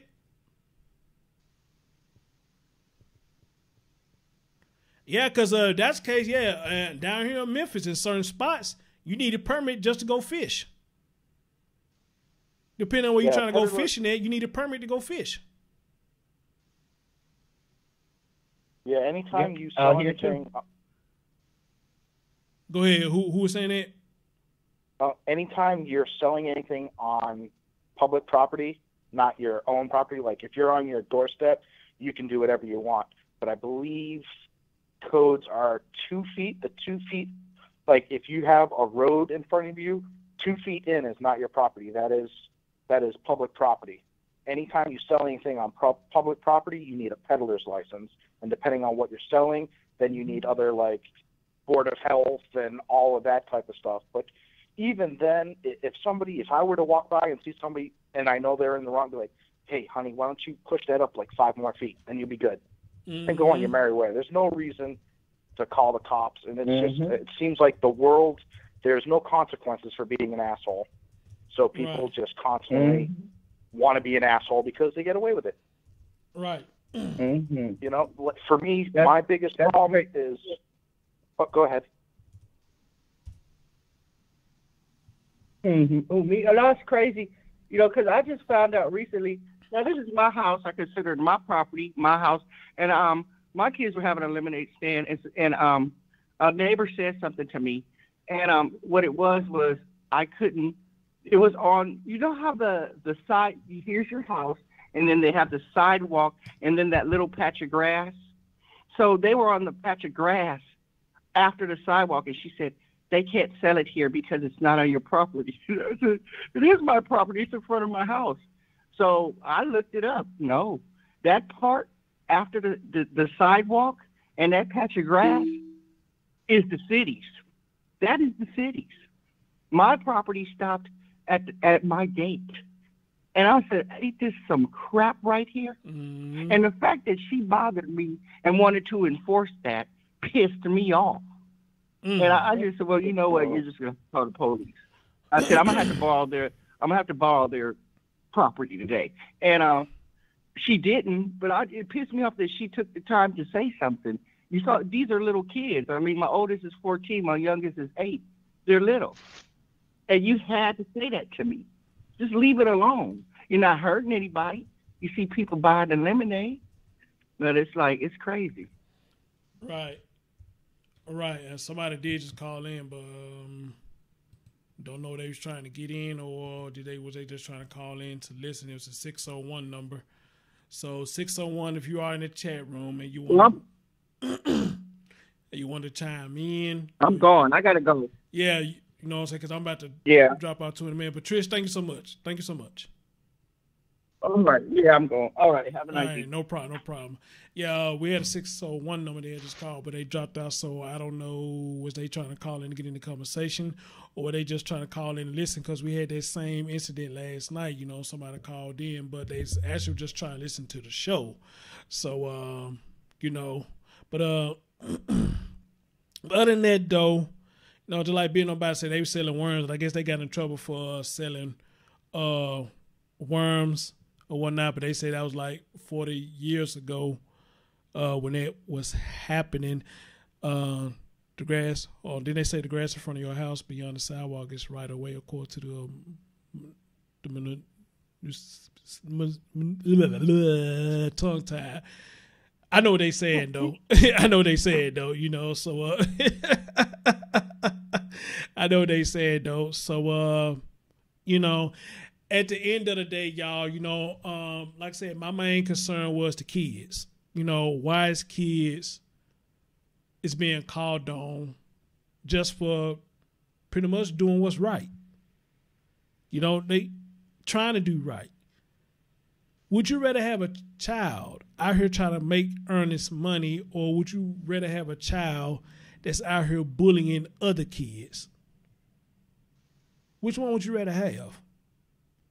I think I'd rather see a child in the neighborhood making themselves a hard-earned dollar versus seeing a child out here bullying other kids.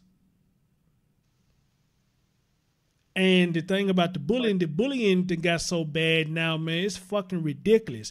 Now, we all can agree bullying has upgraded like a motherfucker.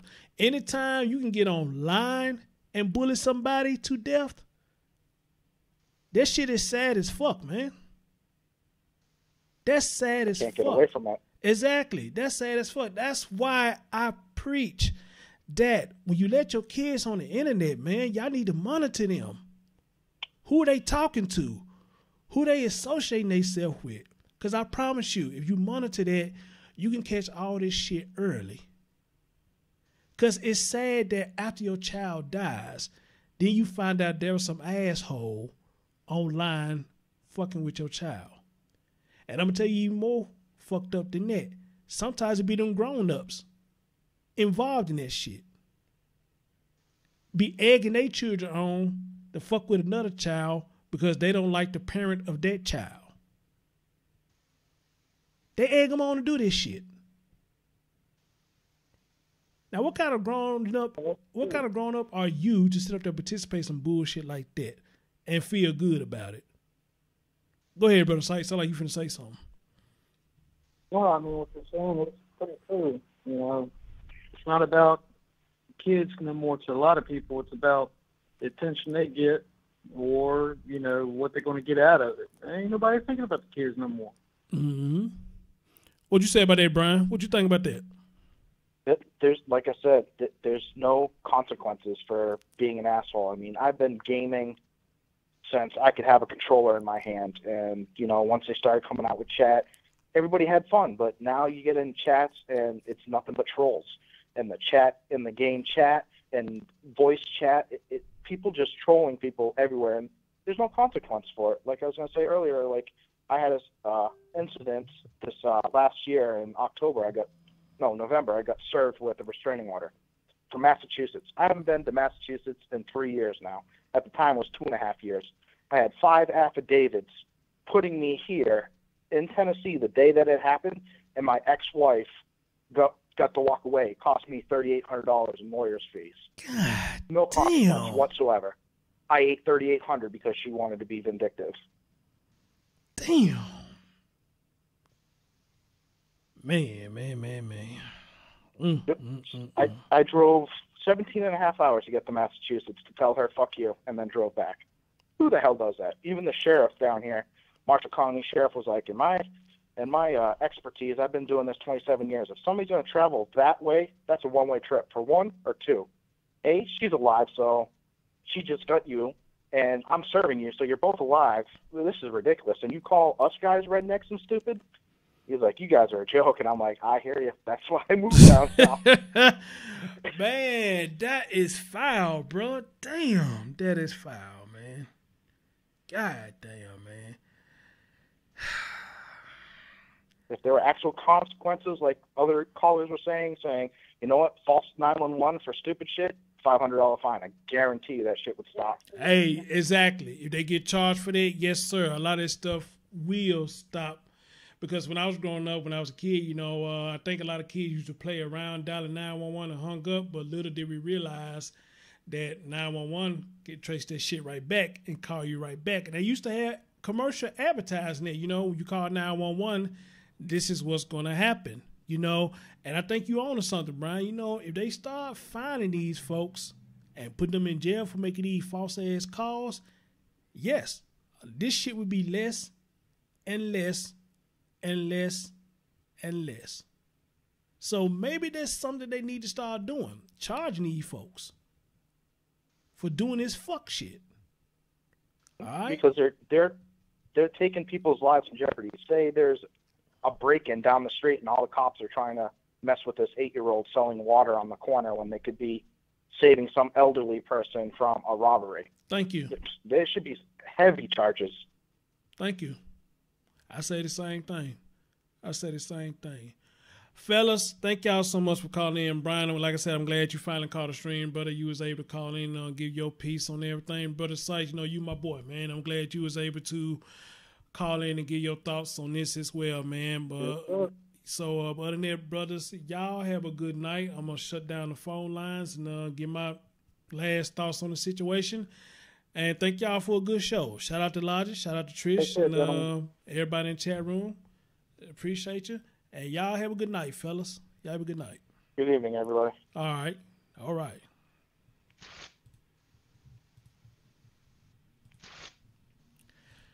Ladies and gentlemen,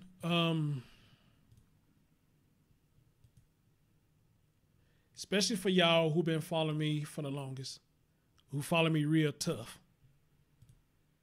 And y'all know one thing about me is I don't like to play this race baiting. I don't like to play the race card because sometimes it just gets disgusting and it gets out of hand. You know, and not only the cops being called on these kids, but you just got a lot of people that just instantly say the first thing is racist when something happens. Everything is racist. Everything is racist. Everything is racist. And which 9 times 10, you know, a lot of stuff probably is true. But then again, 9 times 10, a lot of that stuff ain't true because you got a lot of people that just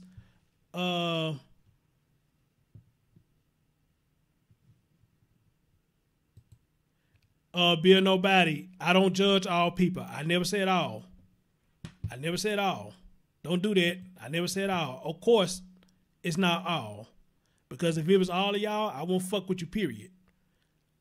Because who you think that was on my line right there? Those 2 white people right there. The last 2 people you heard, those were white people. So if I was to say all, they would have never been on my line. So I know it's not all. Trust me, it's not all. I would never say all, just like I would never say all black people. All right? Just go with the flow with me. Just go with the flow with me, all right? Just go with the flow. Now you made me lose my train of thought what the hell I was saying. But, damn, I forgot what I was saying. You just threw me off with that one. But y'all pretty much get what I was saying, though. You know, I don't like playing this race card shit because, to me, it's getting kind of played out now. You know, everything ain't got nothing to do with races. That's what I'm finna say. Okay, yeah. A lot of times, us as people, black and white, it is because we doing something we ain't got no business doing. It ain't got shit to do with race. I mean, a lot of us put ourselves in positions that we just get ourselves in trouble for. You can't holler racism for something that you know that you're doing what was wrong, especially something that can cause bodily harm and they can cost someone their life. That ain't got nothing to do with racism. At that point right there, you know, I mean, it's all about surviving the incident. All right. Be a nobody. But you just said earlier when you came in, I used to like your channel. So you confuse me now. You said when you first came in my chat room, you said I used to love your channel. So which one is it? Do you like my channel or you don't? And then you just say don't judge all white people. Then you come back and say, you know, that's what I like about your channel. I watch many videos and you've been fair. So which one is it? Is it, do you like my channel or you don't? Do you like me or you don't? Which one is it? Because they're confusing stuff when you like me when I'm saying stuff, I guess it probably ain't containing to you. But if I say something that you don't like, then you come in and say, I used to like your channel. So which one is it? You like my channel or you don't? Which one is it?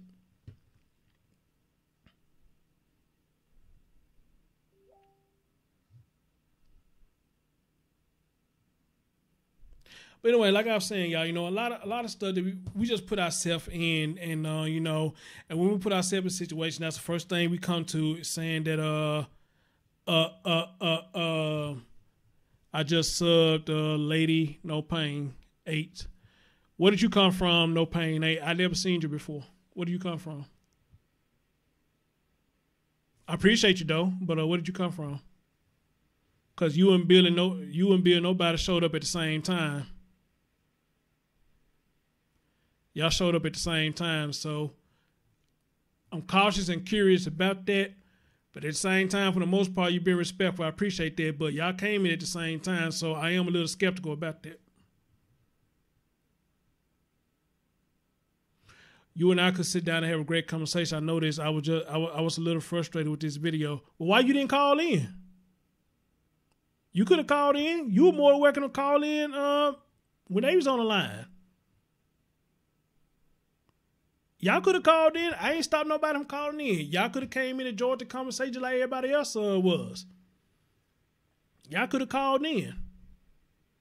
I don't discriminate. If you had something that you want to say on the topic, you could have called in.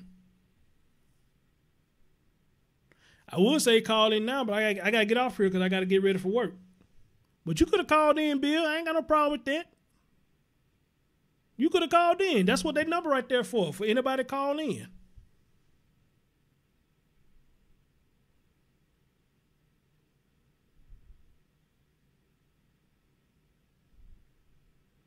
Now, I ain't saying you bipolar. You know, I just find that odd when you first came in. These were your words.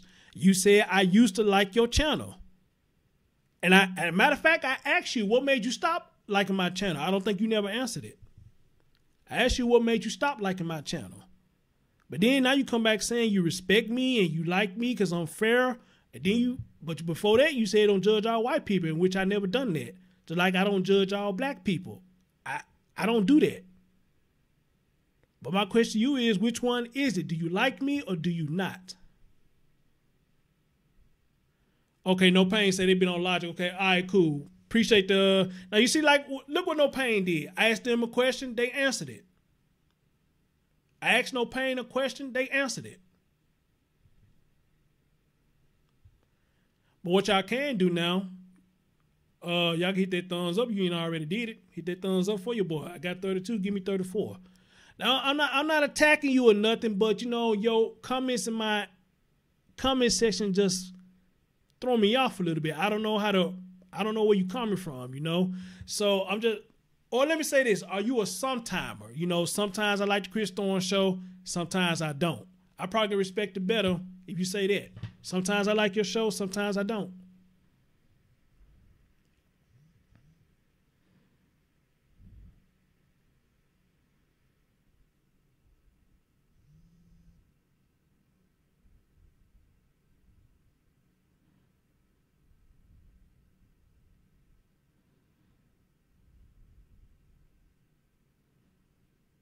The video seemed one-sided from my first. Okay, I can give you that because you came in at a certain part. But see, you missed a whole lot of stuff that I said. If you would have came in the beginning, then you would have seen the whole thing. So maybe you need to go back and watch the show. All right? Maybe you need to go back and watch when I log off and it uploads, go back and watch the show because, you know, you're getting the wrong concept of what's going on here. But anyway, appreciate that, Jay Dilson. Like I said, appreciate the donations for the people who donated.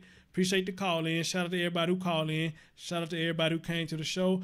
And on that note, your man Chris Thorns is out till next time. Peace.